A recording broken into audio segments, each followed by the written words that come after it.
Baiklah, selamat pagi, selamat bertemu kembali dalam sesi seminar kesehatan yang keempat melalui platform ini. Saya menyapa dengan hormat pimpinan Yayasan Pendidikan Advent Batam, para kepala sekolah dan guru-guru, dan adik-adik siswa dari TK, SD, SMP, SMA yang saya kasihi, dan yang kekasih pembicara rohani,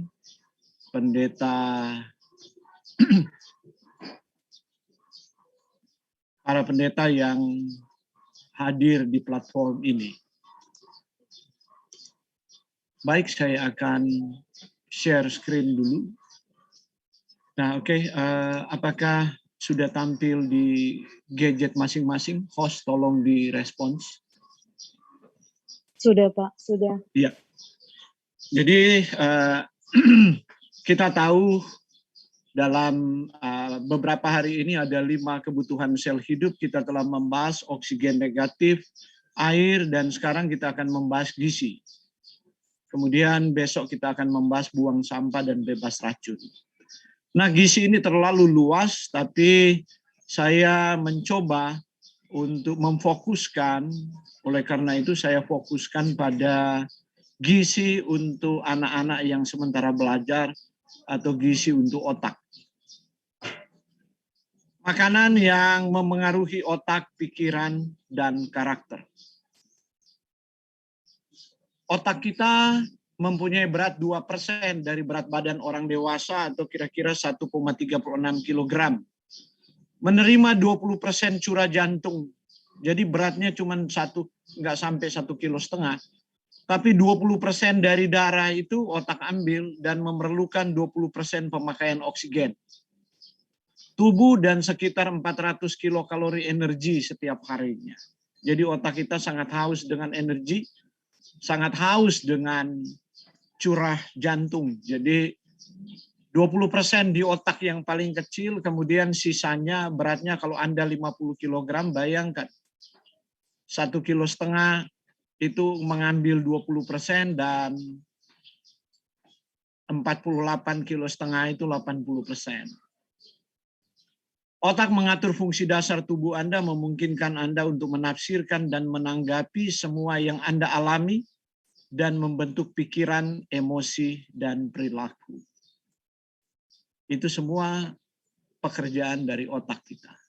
Ketika seorang bayi baru lahir, dia telah mempunyai 100 miliar sel otak yang aktif dan 900 miliar sel otak pendukung.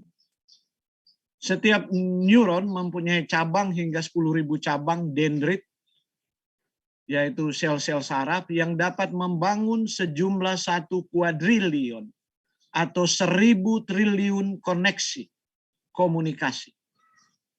Tidak pernah ada teknologi manusia, bahkan jejaring internet, manusia tidak akan mencapai kemungkinan koneksi. Ahli internet dunia sudah memprediksi itu. Kita tidak pernah mencapai kemungkinan koneksi secanggih apapun teknologi manusia seperti kecanggihan otak membangun koneksi.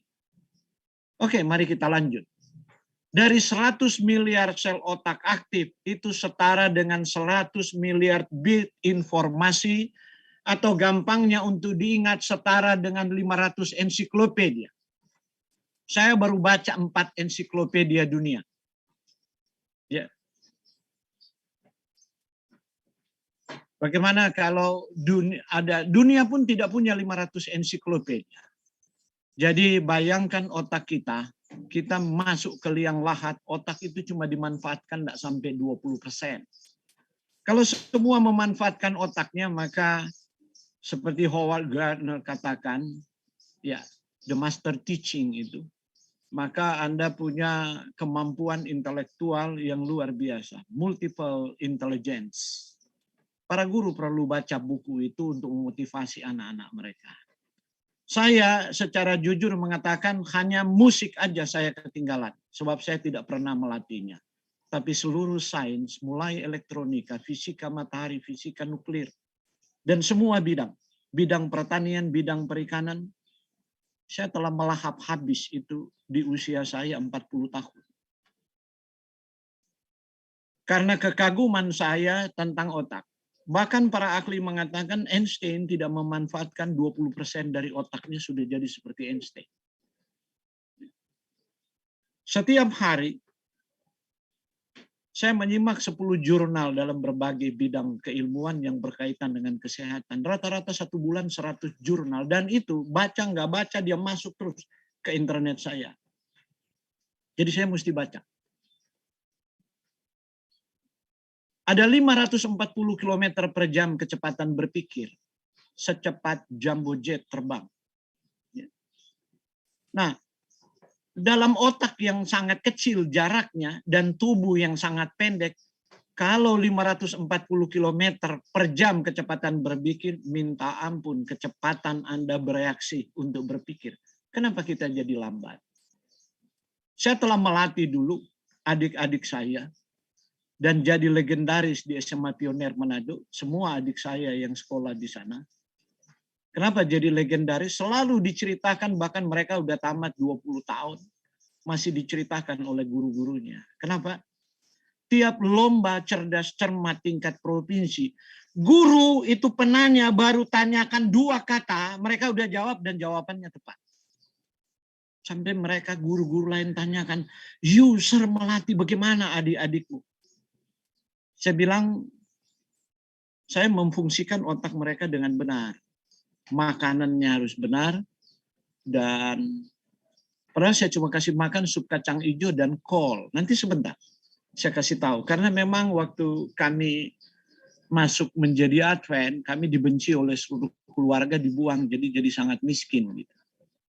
Ada 1000 triliun kemungkinan komunikasi. Bayangkan.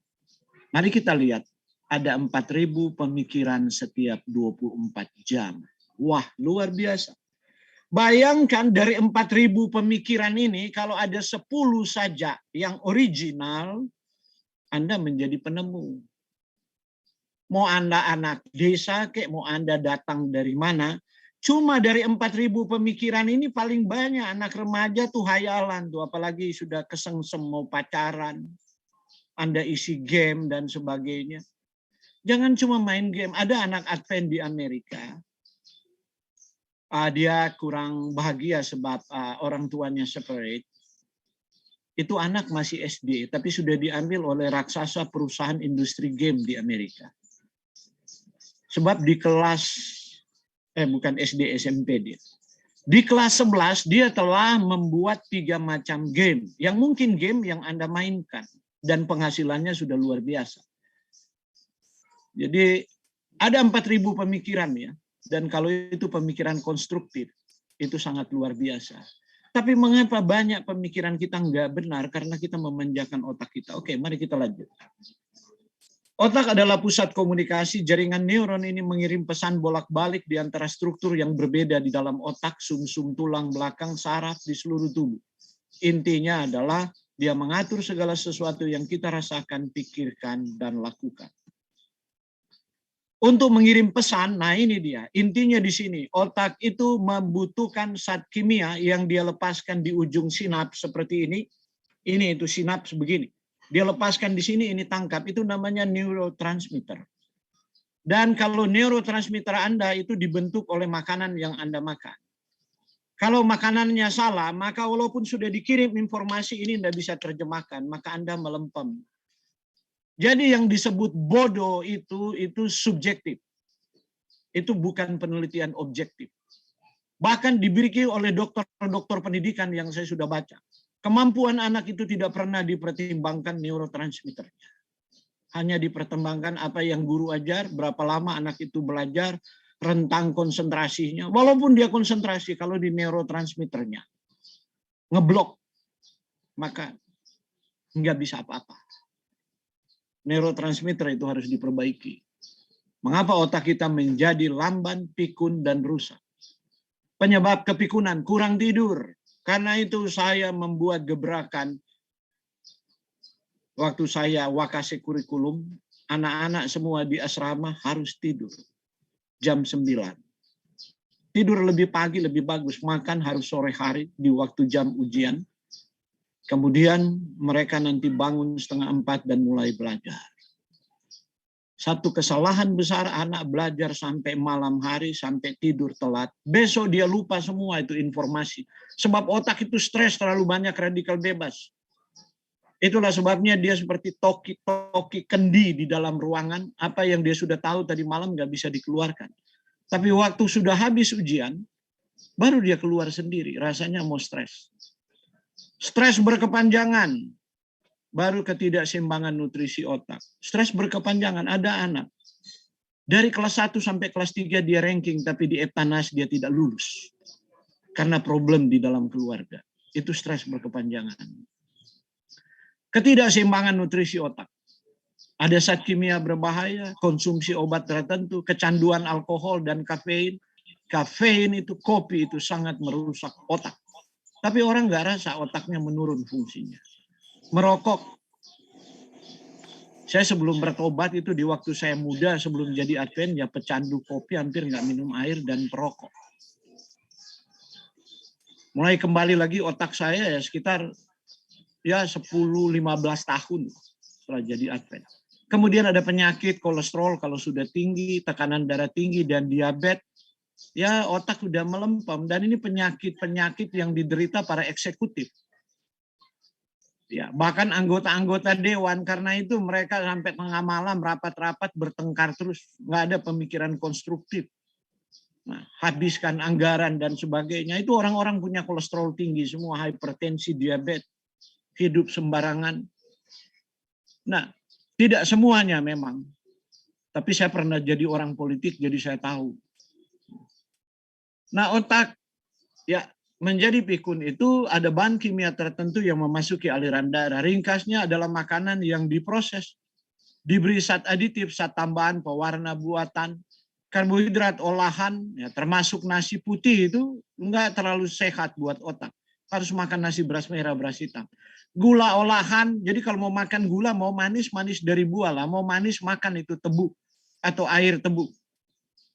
Ada sekarang gula yang dari air tebu langsung dimasak, tidak difermentasi, tapi gulanya jadi terlalu mahal. Padahal dulu saya makan anak-anak gula itu.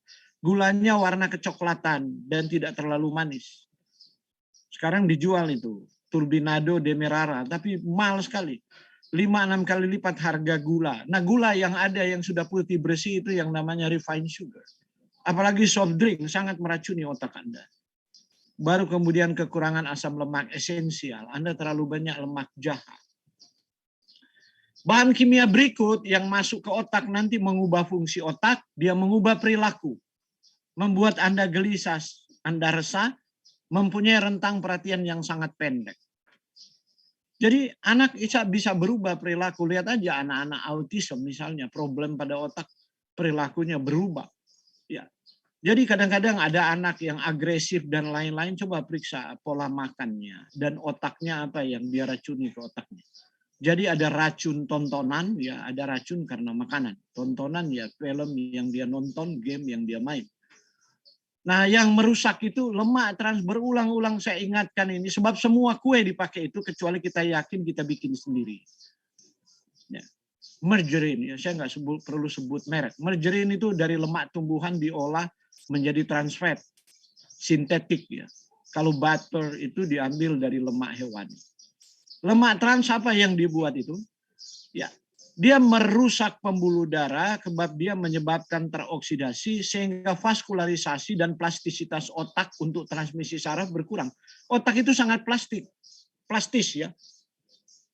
Mudah dibentuk-bentuk untuk menerima informasi. Jadi kalau orang celaka kemudian otaknya beramburan itu putih seperti tahu, seperti bubur sumsum. Tapi kalau otak mulai mengeras seperti orang Alzheimer, otaknya sudah seperti keju yang keras, kuning kemudian berlobang-lobang karena itu tidak bisa disembuhkan. Banyak orang Advent di Amerika pinter-pinter setelah tua Alzheimer. Mereka datang konsultasi dengan saya beberapa kali, saya diundang ke Amerika. Saya bilang saya hanya bisa hambat supaya tidak jadi lebih buruk. Tapi itu nggak bisa disembuhkan lagi. Masalahnya ada 2 organ, otak dan ginjal Tuhan bikin nggak bisa memperbaiki dirinya. Perhatikan itu adik-adik, otak dan ginjal. Kemarin kita sudah bahas banyak tentang air. Sekali rusak seumur hidup. Kalau ginjal Anda tunggu cuci darah. Kalau otak Anda tunggu demensia kemudian pikun. Itulah sebabnya orang mulai dari pelupa, anak-anak cepat sekali dia demensia umur 40 kemudian pikun. Orang Amerika 70 bisa jadi presiden. Orang Cina sebab dianggap itu hikmat makin tua. Tapi di Indonesia makin tua makin melempem. Itu persoalannya. Karena kita nggak pernah perhatikan makanan untuk otak. Sebuah studi tahun 2012 diterbitkan dalam jurnal Neurology. Mereka menemukan lemak trans yang tinggi dikaitkan dengan penyusutan otak. Maaf, nggak kelihatan. Dikaitkan dengan penyusutan otak. Nah, para ilmuwan ini memindai otak para peserta dan memastikan volume otak. Mereka mengalami penyusutan otak mirip dengan penyakit Alzheimer. Anda mau Alzheimer cepat? Silakan makan margarin dan ice cream yang punya trans fat. Harus belajar membaca. Kalau dia nggak tulis, ya di Indonesia banyak nggak jujur. Kasihan anak-anak kita. Berapa yang diharapkan oleh Tuhan akan menjadi brilian dan mempengaruhi gitu, seperti Daniel, Sadrak, Mesak, dan Abednego. Itu bukan legenda yang Tuhan tulis waktu makanan berubah. Itu bukan hanya kuasa Tuhan membawa mereka untuk menjadi petinggi di 3 imperium. Bentar, 3 ya, Media, Persia, dan Babylon. 3 imperium. Mereka jadi petinggi-petinggi di sana karena memang mereka hebat, bukan Tuhan akal-akalan. Karena mereka mau menurut, makanan mereka diubahkan, mereka jadi brilian. Inilah gula rafinasi itu, gula pasir putih itu buang dari meja Anda. Wahai orang tua, jangan pernah tambahkan gula ini ke dalam minuman anak-anak, ke dalam kue yang mereka makan. Ya. Itu akan menyebabkan ketidakseimbangan mineral dan bahan gizi tidak terserap sempurna, membuat otak tidak tenang, gelisah, dan tidak fokus. Anak-anak, adik-adik jangan ngemut-ngemut permen itu. Ya. Kecuali dia pakai gula alami. Kemudian pewarna sintetis, permen itu sudah gula rafinasi, gula industri itu kemudian pakai pewarna sintetik lagi. Pewarna makanan ini dapat memimpin kepada perilaku hyperaktif. Anak-anak hyperaktif, lekas marah, hanya suka berkelahi, nggak bisa tidur daripada belajar. Padahal orang tuanya pinter, ibu bapaknya pinter sampai frustrasi. Saya punya pengalaman. Ya. Kami tidak membuat itu di rumah, makanan-makanan ini, tapi anak saya rupanya, karena istri saya kasih duit belanja, dia beli di kantin, dia jadi hyperaktif. Saya jadi malu. Karena saya master teacher, khusus untuk biologi. Di PWG kadang-kadang saya melatih guru-guru yang lain. Ya. Dan semua guru Advent kenal. Jadi saya malu waktu anak saya SD itu suka berontak naik di meja itu. Bahkan enggak itu sama guru. Sangat malu, baru saya tahu, aduh, ini dia makan. Padahal kami tidak latih, saya disiplin dia. Sesudah itu gurunya kaget. Ya. Ternyata dia bisa perfect. Ya, baik matematika maupun kimia. Ya. Kemudian fruktosa, high fructose corn syrup. Fruktosa itu ada di semua buah manis. Itu no problem anak-anak makan. Tapi ini kalau orang tua janganlah buat terlalu manis. Anak-anak tidak masalah, Anda masih lari-lari. Ya. Tetapi fruktosa yang cairan putih yang ditambah ke jus dan sirup kalau di supermarket itu yang sangat manis itu high fructose corn syrup. Di Amerika ini udah dikutuk ini. Sebab Amerika jadi obes karena itu dan anak-anak jadi hyperaktif. Lebih suka tawuran. Daya tinggi fruktosa dari waktu ke waktu memperlambat, merusak memori dan kemampuan belajar. Jadi kalau mereka sudah nggak mampu belajar, agar supaya dia mengidentifikasikan diri supaya dihormati, dia harus jadi jagoan. Maka dia jadi biang kerok. Karena dia nggak bisa berprestasi. Itulah perilaku yang tidak pernah dipahami oleh kebanyakan guru. Anak kenapa jadi biang kerok? Karena dia nggak bisa berprestasi. Dia nggak bisa konsentrasi, rentang fokusnya nggak ada. Mau di keterampilan dan lain-lain, jadi dia hanya bisa berkelahi dan tawuran. Diet fruktosa tinggi menyebabkan resistensi insulin dan menyebabkan diabetes tipe 2 kemudian. Diet fruktosa tinggi juga menyebabkan kadar trigliserid meningkat dan LDL menyebabkan plak di arteri setelah dia besar. Jadi waktu anak-anak dia tukang berkelahi gitu. Setelah besar dia penyakitan. Nah, kemudian makanan fabrikasi, ya, itu merangsang produksi dopamin. Ini neurotransmitter untuk kesenangan yang mengarah pada mengidam berlebih-lebihan. Jadi makanan yang dimasak dan diproses mengandung pengawet, zat buatan, zat tambahan, micin seperti pewarna, cita rasa buatan, rasa jeruk tapi artifisial, rasa lengkeng, dan memiliki kemampuan untuk mempengaruhi perilaku dan fungsi konektif. Karena anak-anak itu jadi hiperaktif, jadi karakternya orang tua nggak pernah ajarin, sampai kalau orang tua bawa ke gereja, temannya sering bercanda dan bisik, itu anak lo apa anak pembantu? So, kelakuannya kayak pembantu. Orang tuanya sopan, anaknya wah gerusa-gerusu gitu. Dia bukan kurang pendidikan rohani, tapi otaknya error. Itu persoalannya. Karena terlalu banyak bahan-bahan ini. Dalam Journal of Clinical Investigation diterbitkan tahun 2012, kerusakan pada bagian hipotalamus otak bertanggung jawab untuk mengatur tingkah lapar, haus, serta ritme, serta siklus alami tubuh.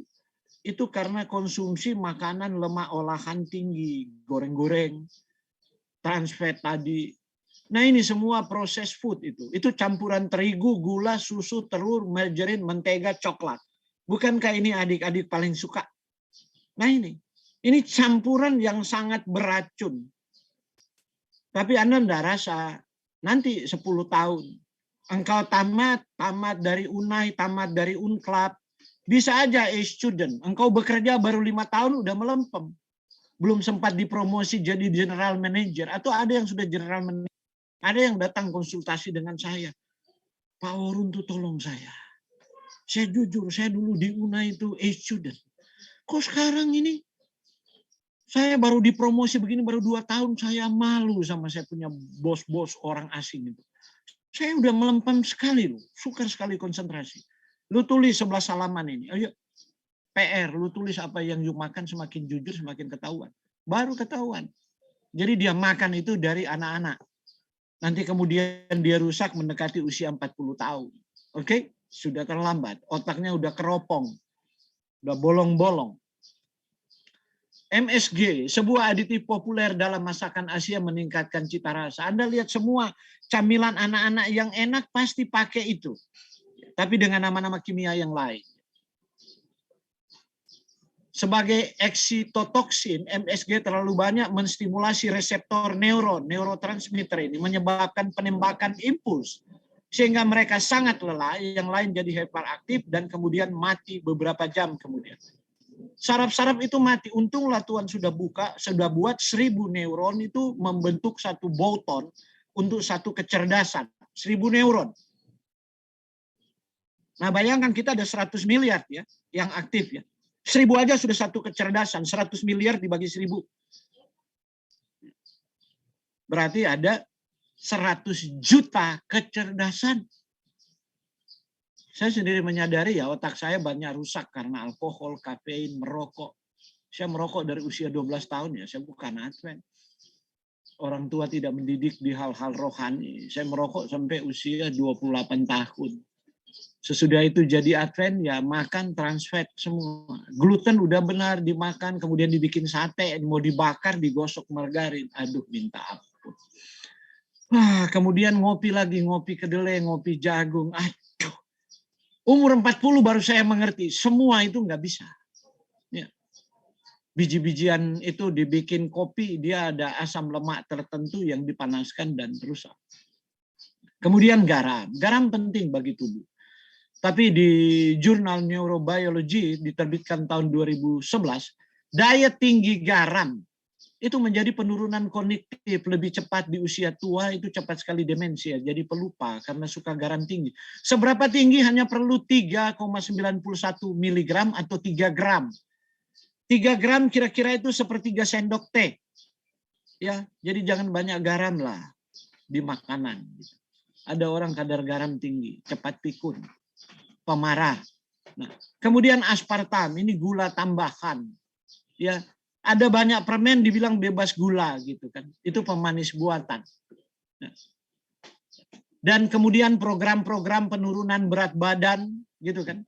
Sering ada semua suplemen dan lain sering dikasih adalah pemanis buatan, ini aspartam. Kemudian orang diabetes juga masih kecanduan gula, udah diabetes, udah pabrik gula. Sering tanya Pak Urun tuh gula apa yang cocok? Saya bilang, Bu, Bapak berhemat dikit lah. Anda nggak makan gula, tubuhmu sudah pabrik gula. Masih tanya gula lagi, nggak usah berdoa lah. Kapan Tuhan sembuh itu? Masih kecanduan gula. Udah pabrik gula, kecanduan gula. Nggak makan gula aja gulanya naik tinggi. Nah ini akhirnya dikasih racun nih, gula-gula kimia ini.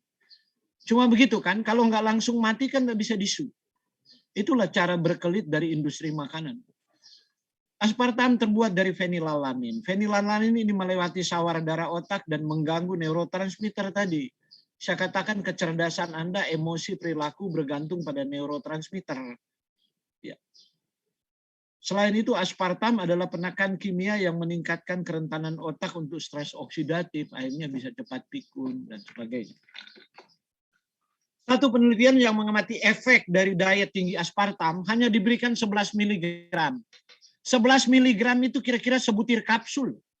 Lebih kecil dari satu kapsul normal. 11 mg untuk setiap pon berat badan. Atau setara dengan 25 mg per kilogram. Atau setara aspartam itu kira-kira 1 sendok makan. Selama 8 hari. Maka orang menjadi mudah tersinggung, tingkat depresi lebih tinggi, berkinerja buruk pada tes mental. Ya. Ada banyak susu-susu binaraga itu dikasih itu. Gula buatan, susu diet, pelangsing, jangan terjebak di situ. Kalau mau langsing, ambil plester tempel lah di mulut. Itu persoalan karena Anda tidak bisa bertarak. Bukan minum segala macam susu, pelangsing, dan sebagainya. Kemudian merkuri, penelitian menunjukkan bahwa merkuri dari polusi pembakaran batu bara. Mungkin di Batam nggak ada polusi batu bara ya, tapi kalau ada itu mesti dihindari. Ya, itu menyebabkan efek negatif jangka panjang. Merkuri juga ya dapat dari asap kendaraan, jelaga dan sebagainya. Tapi jangan lupa ada banyak di ikan. Ikan besar seperti tuna, hiu, ikan todak, tailfish dan lain-lain. Sekarang di Manado tuh lagi gila orang rahang tuna. Di Amerika juga dan pada kebingungan, ketakutan semua. Tiap malam minggu rahang tuna itu. Saya mulai pergi di state Colorado, di Michigan, ke Chicago dan state yang lain. Ya. Mereka kalau malam minggu habis Sabat itu barbecue rahang tuna, mau menghindari daging. Saya bilang minta ampun. Makin gede dia tuh ikan, Anda punya merkuri makin tinggi, nanti Anda cepat pikun. Dan nggak bisa keluar itu kalau dia udah masuk di tubuh. Seperti penambang-penambang emas. Makanlah ikan kecil seperti kembung, salem, makarel, salmon, ikan ikan teri, tapi jangan terinya, teri masih mentah itu. Kalau di Manado kan sering dibikin teri mentah itu dimasak. Atau banyak jenis Indonesia, banyak jenis Batam itu juga laut, banyak jenis ikan-ikan kecil. Ikan kecil bersirip, bersisik, ikan laut dalam, itu omega 3 tinggi tapi jangan digoreng. Orang Manado bilang goreng lari-lari aja, jangan goreng sampai kering. Ya, dipepes dan sebagainya. Nah, ini makanan yang diperlukan oleh otak. Otak merupakan jaringan yang memakan energi paling besar ya di seluruh tubuh manusia, terutama berasal dari proses metabolisme oksidasi glukosanya dibandingkan dengan berat otak itu ya. Jaringan otak ini sangat rentan terhadap perubahan oksigen dan gula darah. Aliran darah berhenti 10 detik saja menghilangkan kesadaran manusia. 10 detik. Karena itu memar pada otak berbahaya, terbentur. Adik-adik kalau bermain jangan pukul kepala temanmu. Ya. Kalau tanpa sengaja kepukul badannya patah, ya masih bisa diperbaiki. Kalau otak udah memar dan kemudian aliran darah berhenti, kemudian bagian otak itu mati jaringannya, kasihan dia nanti. Nggak bisa diperbaiki itu, nanti sampai tua dia on. Berhenti dalam beberapa menit merusak otak secara permanen, nggak bisa diubah. Hypoglikemia yaitu kekurangan kekurangan gula berlangsung berkepanjangan itu merusak jaringan otak. Tahu itu sindrom hypoglikemia? Itu anak kalau jabat tangan tuh sering. Kadang-kadang saya begitu.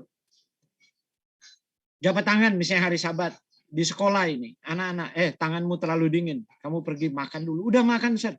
Oke, cari madu minum. Nanti di diskusi sekolah sahabat nggak on kamu. Iya. Tangan dingin berkeringat, ini sindrom hipoglikemia. Dia nggak bisa konsentrasi. Baru kemudian diperbaiki nanti gizi. Ketidakseimbangan glukosa, otak menggunakan 40% dari total karbohidrat. Bayangkan dia cuma 2% beratnya, dia gunakan karbohidrat 40%. Ketidakseimbangan glukosa di otak, mudah lelah, sukar berkonsentrasi. Ini seperti orang diabetes. Karena gula udah nggak bisa masuk lagi di jaringan, tapi membanjir di plasma. Jadi pelupa, pusing, rasa haus berlebihan, berkeringat banyak malam hari, iritabilitas, kepekaan, sensitif, sukar tidur, gangguan pencernaan. Nah ini sukar tidur tuh. Pernah datang Bapak Pendeta, kemudian konsultasi dengan saya. Pak, saya kelebihan berat badan. Terus saya bilang jangan makan malam. Wah Pak, kami dari anak-anak, ibu dulu miskin di kampung. Kalau nggak bisa tidur dibikinin bubur. Jadi sekarang kalau saya malam-malam itu nggak makan bubur, saya nggak bisa tidur, Pak. Saya bilang, oh Anda kekurangan gula di kepala. Oke, kalau begitu harus Anda ambil buah yang punya gula, kemudian dilepas pelan-pelan di otak. Itu makan di sore hari jam 6. Setelah itu dibuat, iya benar Pak, saya bisa tidur sekarang. Gangguan pencernaan, penglihatan kabur, depresi, dan mudah menangis. Ada orang diabetes suka menangis, anak-anak jadi cengeng, mudah menangis. Ya kadang-kadang itu keseimbangan glukosa di otak. Kemudian asam lemak omega 3, saya sebut tadi ikan-ikan kecil seperti makrel, kembung, itu orang Manado bilang tude, malalugis. Kemudian ikan anchovy itu, ikan teri itu, tapi yang masih mentah, segar. Itu kandungan omega 3-nya tinggi, itu penting untuk selaput mielin otak. Ikan laut dalam, di ganggang laut ada flaxseed, chia seed untuk orang vegetarian. Ini yang buat anak-anak menjadi cerdas. Ya. Dulu dikatakan minum Scott emulsion, tapi Scott emulsion itu diambil dari minyak ikan paus. Ada efek negatif, dapat omega 3 tapi anak jadi gede seperti paus gitu. Setelah besar tubuhnya penuh lemak. Berikut kombinasikan polongan dan kacangan untuk mendapatkan keseimbangan asam lemak esensial. Karena itu saya katakan kenapa adik-adik saya dia punya sarapan, karena kami juga miskin, saya kasih kacang hijau, ada kacang Medan itu yang itu kacang itu agak merah itu loh. Kok di Medan aja itu banyak saya tahu. Saya pernah ke sana. Itu dimasak, jadi Anda lihat beans itu dibikin sup, itu jadi makanan mereka, terus sayur kol itu yang putih, yang hijau dicemplung di situ. Itu makanan mereka. Kemudian yang berikut adalah makan tempe tahu. Ini fosfatidilkolin, fosfatidilserin. Anda tahu kalau sudah pikun, sudah demensia, dokter-dokter di Amerika, Alzheimer, apa obat yang dikasih kapsul-kapsul ajaib itu yang diberikan? Ya ini fosfatidilkolin, fosfatidilserin. Ini kunci kimiawi otak untuk memori. Memperkuat memori, memperbaiki penurunan kemampuan belajar berhubungan dengan usia tua. Ini semua pil-pil ajaib. Kemudian saya buka kartu, buka rahasianya seminar di Amerika, dan mereka kaget. Di hewani dapat di kuning telur, tapi kuning telur juga ada kolesterol. Di ikan sardin, ikan tuna ada merkuri, otak sapi, hati ayam. Semua ada racun, jangan makan-makan hati ayam, hati itu tempat racun. Otak sapi, wah bisa penyakit sapi gila. Di nabati ada kacang putih, ada barley, ada beras utuh yang tidak dibuang kulit arinya, ada wortel. Oke? Fosfatidilkolin, fosfatidilserin. Tapi tertinggi, bentuk tertinggi di mana diekstrak dibuat suplemen, fosfatidilkolin, fosfatidilserin itu berasal dari lecithin kedelai. Lecithin kedelai. Jadi Anda yang pemakan anak-anak dari kecil vegetarian dan dimakan tempe tahu tapi tidak digoreng, mata mereka hitam, mata mereka tajam, itu tanda kecerdasan. Mereka mampu mengekang diri, diam tapi berpikir mulai dari anak-anak. Nggak lari ke sana, lari ke sini, teriak-teriak dan sebagainya. Tanda loncatan neurotransmitter itu terlalu cepat. Dalam bahasa Manado saya bercanda, kenapa dia lari-lari nggak suka belajar? DP otak babivi. Terlalu banyak permen. Dan dosa besar itu, guru sekolah sahabat anak-anak kalau berhasil menghafal, di Sabah 13 dihadiahkan permen. Mau permen coklat kayak mau permen, itu merusak otak. Saya dulu ketua sidang, saya mengubah itu. Kasih apel, kasih pir, kasih kiwi. Glutamin, ini brain food. Satu-satunya asam amino yang terdapat sangat melimpah di dalam cairan cerebrospinal. Sebab saraf kita dari sumsum tulang belakang dan otak dikelilingi oleh itu makanan mereka. Itu fuel, bensin mereka. Penting untuk pembentukan GABA, neurotransmitter yang menurunkan ketegangan sistem saraf supaya bisa tenang. Jadi anak-anak yang hyperaktif itu kekurangan GABA. Kekurangan nutrisi ini seorang sukar berkonsentrasi, kelelahan, dan mudah marah. Glutamin, brain food. Sumber hewani Anda lihat ada di sini. Tapi paling tinggi Anda lihat kol, beet, bayam. Karena itu saya kasih kacang hijau sama kol. Sayur mereka bayam. Kemudian polongan lain dikasih masuk. Bikinlah sup. Kalau sangat miskin, nggak apa-apa tiap hari. Sup kacang hijau, dikasih kol, dikasih beet. Ya, kemudian bayam dibikin yang lain. Kalau udah dicampur bayam di situ juga rasanya nano-nano gitu. Kemudian asetil karnitin, ya, disintesa oleh hati. Tubuh bisa buat dari asam amino lisin dan metionin. Tetapi bisa masuk dari luar. Di nabati itu tempe, buah alpukat, kemudian ada gandum. Hewani ada daging merah, ikan, telur, susu. Tapi daging merah tinggi kolesterol, ikan tidaklah ikan kecil. Telur, kalau telur ayam jadi-jadian tinggi kolesterol. Susu, kalau susu sapi juga dari sapi ternakan tinggi kolesterol dan sebagainya. Nah, asetil L-karnitin ini bekerja sama dengan alpha lipoid. Saya harus sebut molekulnya ya supaya kita mengerti. Ini membalikkan proses penuaan dini dan saya terapi otak saya itu karena terlalu banyak merokok di masa muda, terjadi penuaan dini dan prosesnya dibalikkan gitu. Dan memperbaiki memori. Malah di usia 60 saya merasa otak saya lebih baik dari di waktu saya usia 30 sampai 40. Baru alpha lipoic acid dapat disintesa oleh tubuh melindungi kerusakan sel akibat proses oksidasi. Anda dapat dari mana? Brokoli, bayam, sawi, dan sebagainya. Nah, anak-anak nggak tahu makan ini, cuma sayurnya dikasih wortel. Tapi sayur-sayur ini kalau dipanaskan tinggi nanti dia hilang. Apalagi dipanaskan ulang. Karena itu saya sarankan minum jusnya untuk dapat itu.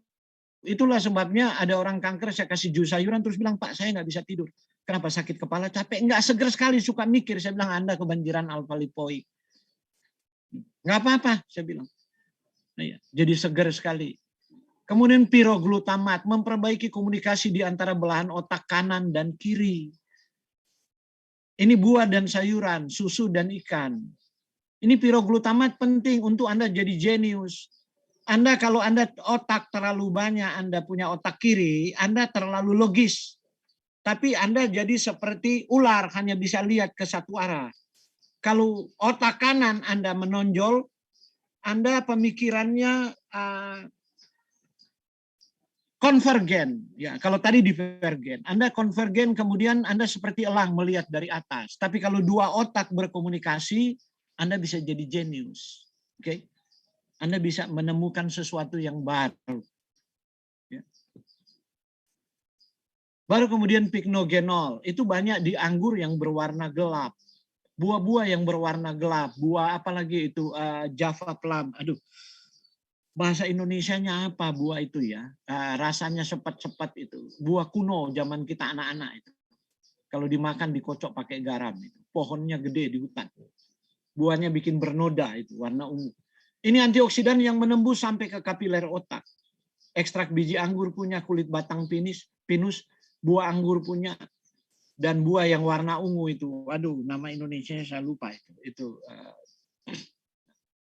Kemudian antosianidin, antioksidan yang bekerja untuk mencegah, memperbaiki kerusakan pembuluh darah kapiler.